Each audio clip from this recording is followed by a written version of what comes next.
Hi, welcome to Spice 24 English. Feeling alone sometimes? Wondering why life hasn't given you the love or the opportunities you want? Today, we'll talk about why God made you wait alone and how this waiting can be a blessing.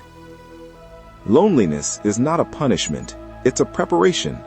While you wait, you grow, you learn, and you discover who you really are. God uses this time to shape your character, teach patience, and prepare you for the life and relationships you deserve. Being alone gives you clarity. You understand your true needs, your values, and your purpose. Many people rush into relationships or decisions only to regret them later. Waiting alone helps you avoid that.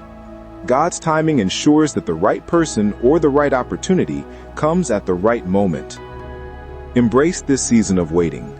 Read, grow, reflect, and strengthen yourself. Use this time to develop skills, hobbies, and habits that will make you stronger. Remember, the loneliness you feel today can become your strength tomorrow. So, if you feel alone, don't despair. God made you wait alone for a reason. Trust His timing. Your season of waiting is shaping your future. Stay patient, stay faithful, and embrace your journey.